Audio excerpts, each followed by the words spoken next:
Bonjour, merci d'être avec nous pour cette rentrée.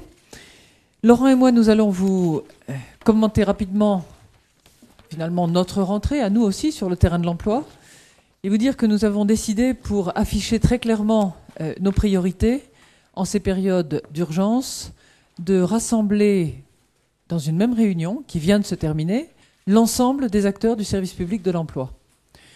Nous avons réuni donc des gens qui n'ont pas l'habitude nécessairement de tous se retrouver ainsi.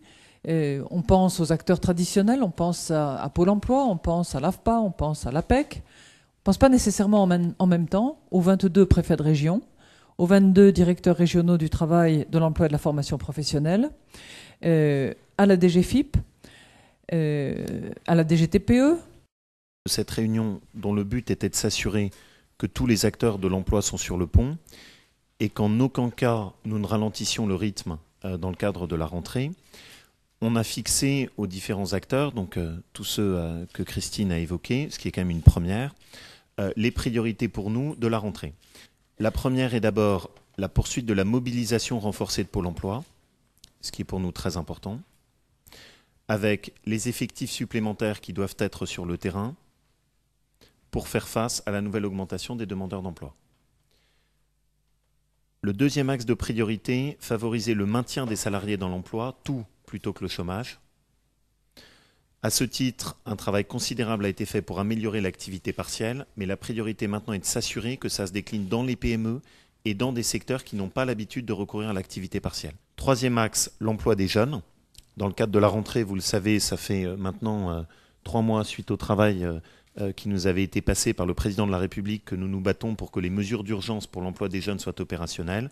Tout se joue maintenant dans le cadre de la rentrée avec 2 secteurs principaux de mobilisation, l'apprentissage d'une part et d'autre part les contrats passerelles, notamment dans les collectivités locales. Le 4e point, c'est construire les solutions de rebond pour les salariés licenciés économiques.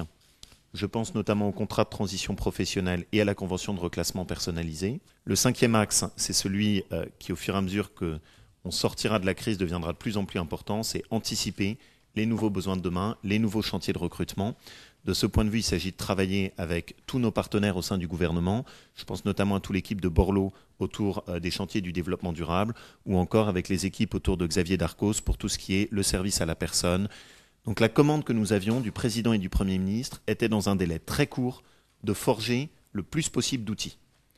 On voit que ces outils ont commencé à produire leurs effets et ont permis d'amortir le choc de la crise, en tout cas en France, beaucoup mieux que dans de très nombreux pays. La France et l'Allemagne, comme tu l'as rappelé, sont les 2 pays qui ont sans doute le mieux réussi jusque-là à amortir le choc de la crise en termes d'emploi. Dans le cadre de cette rentrée, on bascule dans un autre impératif, qui est de s'assurer de contrôle qualité de notre politique de l'emploi et d'assurer son opérationnalité sur le terrain, au plus près du terrain. Pas seulement les dispositifs nationaux, mais s'assurer que dans chaque bassin d'emploi, les outils sont connus et utilisés par chacun des acteurs de la politique de l'emploi.